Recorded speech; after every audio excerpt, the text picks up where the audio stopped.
first experience with the Transformers is very interesting because, you know, back in the 80s, we had this thing called Saturday morning cartoons, which I discovered doesn't exist anymore. Like there's just not this whole ritual of getting up, you know, Saturday morning, getting a bowl of terrible sugary cereal, sitting in front of a television, and like just watching hours and hours and hours of entertaining cartoons. And Transformers was one of those cartoons. And then what you would do is you would get up and go outside and play until, you know, the street light came on with your friends who possibly had all the action figures that you didn't have. So then you had to make like this kind of gambling circle to get their action figures in order to feel like you belong. Not saying that that is my childhood, but I'm saying that somewhere in the 80s there was a child doing it. And that's what I love about it, is that, I don't know, the fact that we're in 2024, you know, still telling the story of the Transformers and still finding new ways to tell it is what's so amazing. And so like it was a no-brainer for me to say yes to this. It was a no-brainer to say yes to Megatron, because I always wanted to know, you know, where did Megatron come from? Who was he? Was there a youth to him? And like, were there friendships that he nurtured and really cared about? And so it was just like really fun to revisit that, you know, like to really tell my 7-year-old self, like, hey, look, this is what's possible. You don't have to keep stealing everyone's Transformers. You can be one now. It's really important to me. I remember watching the cartoons, the sort of reruns that were playing in and out of my my universe here in Australia. Yeah. Action figures that were either mine or neighbours or someone that were around the house, playing those characters and doing the voices and, you know, pulling them apart and trying to spend hours reassembling them. That was always a challenge. I never done it. But it was it just inspired the spirit of adventure, you know, and make believe and the fantasy of it all, and the sort of messaging and the allegory and mythology that's baked within the cartoons and these stories that resonates with all of us from different generations. And that's what I found so inspiring and exciting to jump on board and be a part of this world. Now, we'll say it got me into a lot of trouble too, because I always criticized my father's cars. I'm like, what is this? Like, what? Like, what do you mean that this doesn't turn into, like, what are we doing? This Toyota Corolla is trash, Dad. It doesn't transform into anything. So thanks, Transformers, for that as well. Yeah. I think that was what was exciting, you know, to create a world that people hadn't seen before, that it had been referenced and talked about, but never seen in this detail. So, and I was watching the film last night, the first time on the big screen actually, and to see Cybertron in all its glory was just mind-blowing. Yeah. And I want to live there. I want to visit that place for sure. We're not saying that they should make a theme park. Basically, that's all Cybertron. But we are. We're not. That's not what I'm trying to. You know, but it wouldn't hurt. We are. Truly. Yeah, it wouldn't hurt. It wouldn't hurt. We could build it. You could build it. Why don't you just make Hemsworth Land look like Cybertron? There you go. That was so easy. That's so easy. Okay. I didn't have to look at my closet for what I was going to wear to work. Whatever I rolled out of bed in is what I went to work in, which was really great. Like, because it's not about me. It's not about my image. It's not about any of that. It's really about you conveying a character just strictly through your voice. And what that entails is a lot more, I think, than when we're actually showing ourselves. You know, it's incredible what can be conveyed, what you have to do. There's this very, very fun thing to do when you're doing voice acting called efforts. I don't know if anyone is familiar with this, but it is kind of like torture. Like you are literally making yourself go through, you know, anytime you hear us grunting or screaming or weeping or anything, like if there's dust flying around, and it takes another part of your brain to do that. Like, you also record all of the dialogue scenes, and then you sit in the booth and they'll play the image of a fight scene, and you've got to go, fall off a cliff. All of that stuff. And the difference is when you're doing animation, like you're doing it in the booth. Like when we're doing, like, you know, when we do Marvel movies and we go in and do ADR and efforts, it's completely different because we're looking at what we've done. But like in animation, it's just like, oh, you really have to be an idiot in this booth.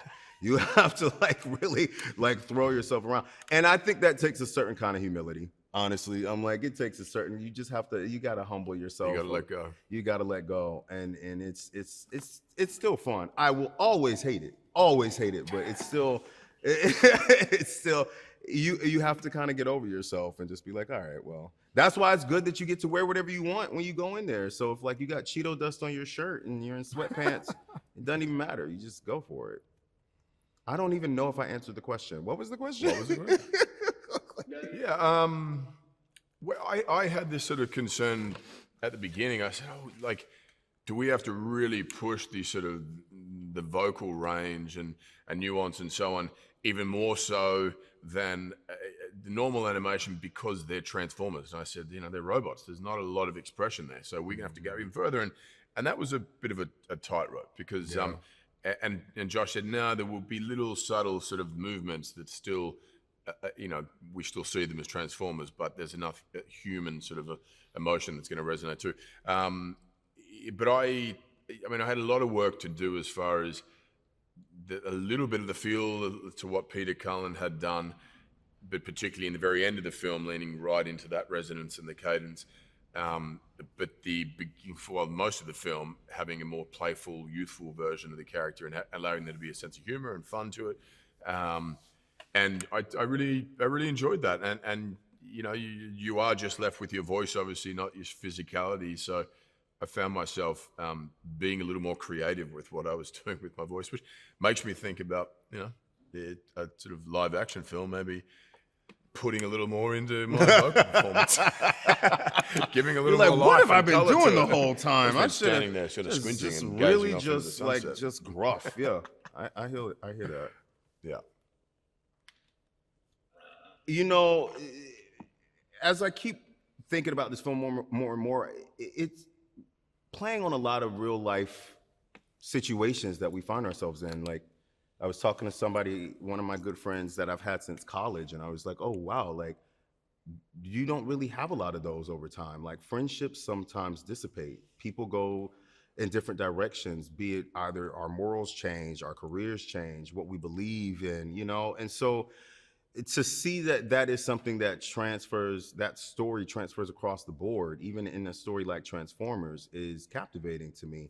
I even said that there's something very Greek and very Shakespearean about this relationship between brothers or friends who decide to go the other way. Something very Julius Caesar, very, it's amazing that cartoons can do that. The animation has the space and the breadth to do that.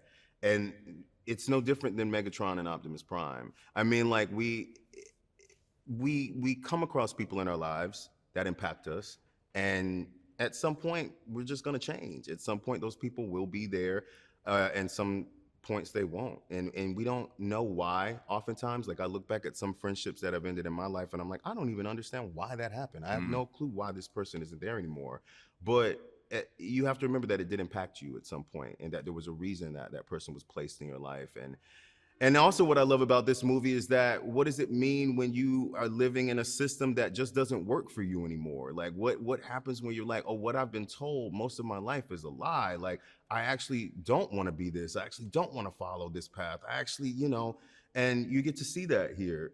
There's a lot of morals in this story that I didn't, a lot of comparisons in Transformers 1 that I didn't realize, but it is the start of something. Like, what happens when we become those people who have our own minds and our own beliefs and just come up against somebody else that has been in our life, or our friendships that we've had in our life, that it just doesn't mesh anymore. And so I think it's a story that resonates across all generations. Like, even the younger kids are going to realize when they get older, there are friends that they have that aren't there anymore. They're going to challenge things. They're not going to believe in things that they used to anymore, and they're going to fight for what's right, hopefully.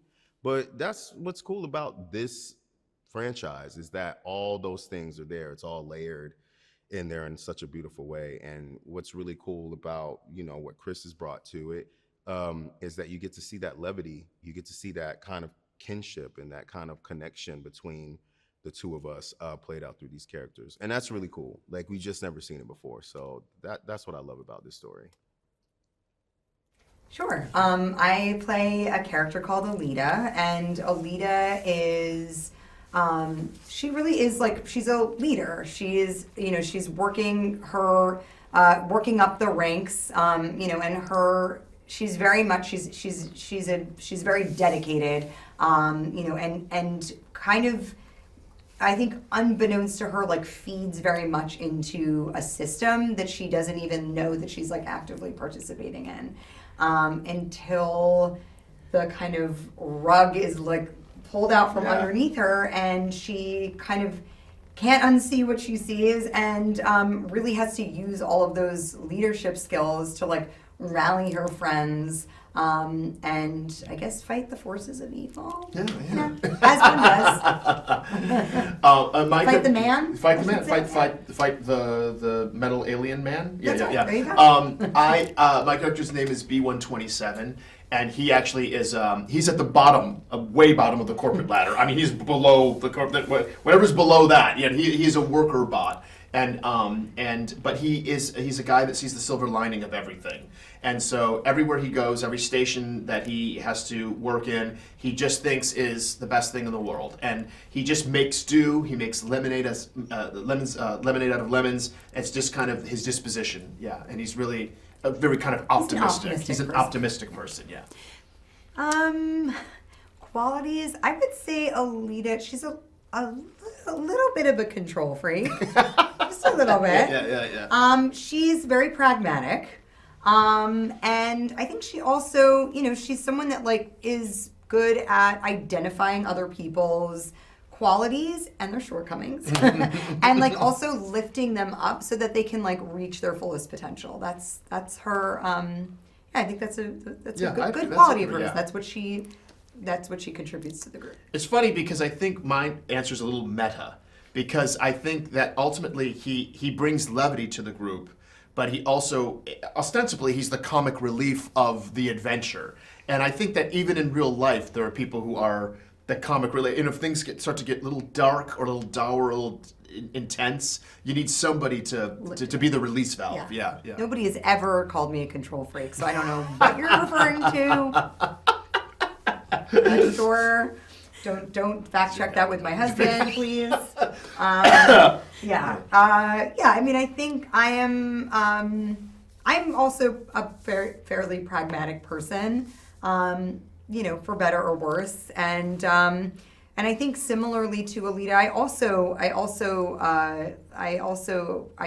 I think can identify the strengths in my friends and my colleagues, nice. And try to lift them up, and encourage them to strive. And I think sometimes that works for me, and then sometimes it doesn't. Sometimes I think I see potential in someone that maybe doesn't.